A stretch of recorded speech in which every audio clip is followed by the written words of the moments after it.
Good afternoon, ladies and gentlemen of the audience. Today we have gathered as students united by literature to honor the man that taught us to untuck our shirt.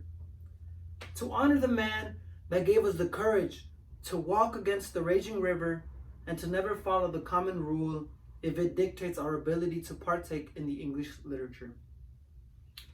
Now, throughout this life of which we have lived, we have frequently encountered the many devices a man of great prestige has introduced. We have, as fellow Americans, utilized these concepts to strengthen our poetry and way of life.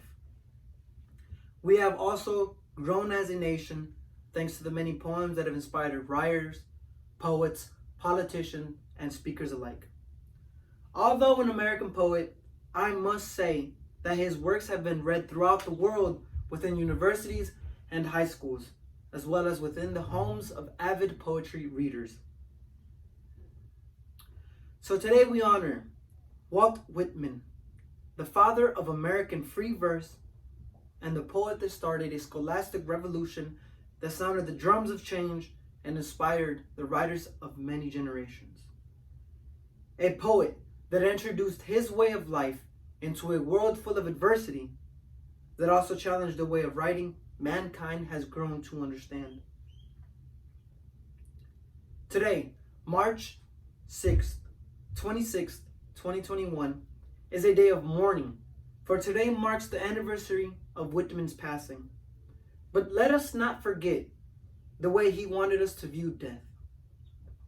That despite the mystery behind such obscure occasion, we must emphasize on the importance of death. His many works have allowed us to understand the one thing we as humans fear the most: our own mortality. His paragraphs of beauty and life gave us the answer to our own complex question: what happens after death? And within his 1855 poetic work, Leaves of Grass, Walt Whitman took on the conundrum of death with a handful of grass. We are merely but a strain of grass, growing at the pace that the universe provides us. We are contained within the world, stuck to the ground to create new life. And once we die, we give way for this new life. Death, as stated by Walt Whitman, is merely an illusion, a gift that allows new life to live. So let us not remember his death, but to honor the legacy that will live on forever and that will forever inspire writers such as everyone who has read his works. We must reminisce on the principles Walt Whitman instilled within the youth he taught at the age of 17: curiosity and freedom. For his life's works opens the windows of time and allows us to witness the very ideologies he stressed, and to forever celebrate human dignity. As a young man, Walt Whitman fell in love with the written word and spent his time reading the works of Homer, Dante, and the Bible. His thirst for knowledge carried him to begin a profession within the printing press, in which he founded the Eagle. This, however, did not tame Whitman's immense thirst, and after witnessing the auction of slaves, he co-founded a Free Soil newspaper.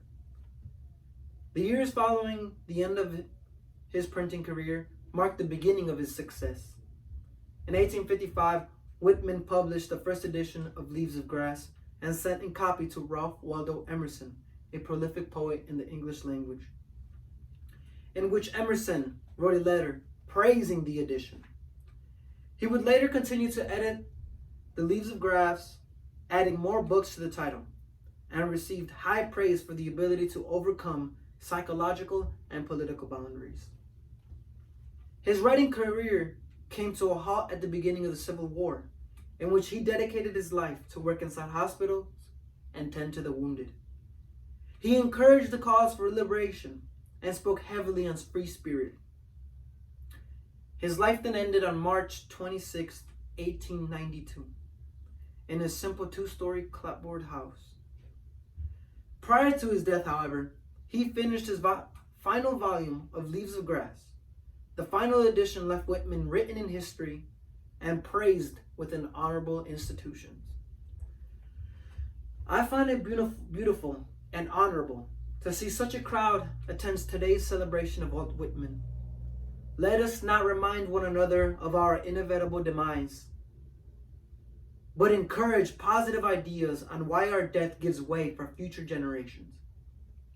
So let us commemorate today's hero, Walt Whitman, the poet who unknowingly commenced a revolution and changed the lives of every soul who has read his works. So I end today by leaving you to ponder on a poem by Walt Whitman, There's Thou, Now, O Soul. There's thou, now, O soul, walk out with me toward the unknown region, where neither ground is for the feet nor any path to follow. No map there, nor guide, nor voice sounding, nor touch of human hand, nor face with blooming flesh, nor lips nor eyes are in that land. I know it now, O soul, nor dost thou. All is a blank before us. All waits undreamed of in that region, that inaccessible land. Till when thy ties loosen, all but the ties eternal, time and space, nor darkness, gravitation, sense, nor any bounds bounding us. Then we burst forth, we float in time and space, O soul, prepared for them, equal, equipped at last. O joy, O fruit of all, them to fulfill, O soul. Thank you.